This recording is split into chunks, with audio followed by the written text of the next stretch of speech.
പുരാതന ക്രിസ്ത്യാനികൾ വലിയ നോമ്പിന്റെ 41-ാം നാൾ പരമ്പരാഗതമായി ആചരിക്കുന്ന ദിനമാണ് കൊഴുക്കട്ട ശനി.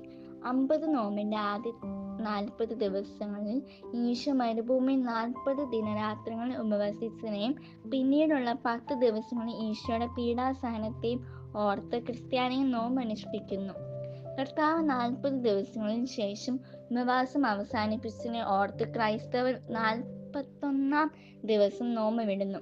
എന്നാൽ പിന്നീടുള്ള 10 ദിവസം കർത്താവിന്റെ പീഡാനുഭവത്തെ ഓർത്ത് നോമ്പ് അനുഷ്ഠിക്കുന്നത് കൊണ്ട് അതുവരെ അനുഷ്ഠിച്ചു വന്ന നോമ്പിന്റെ തീക്ഷ്ണത ഒട്ടും കുറയ്ക്കാതെ നോമ്പ് വിടുന്നതാണ് കൊഴുക്കട്ട ഉണ്ടാക്കുന്നത്.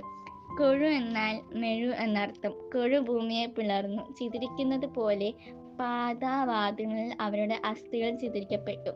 സങ്കീർത്തനങ്ങൾ 141:7 എന്ന വചനം അനുസ്മരിച്ചുകൊണ്ട് നോമ്പിനെ മുറിക്കാൻ ഉപയോഗിക്കുന്നത് എന്ന അർത്ഥത്തിലാണ് കൊഴുക്കട്ട എന്ന് ഈ പലഹാരത്തിന് പേരുണ്ടായത്.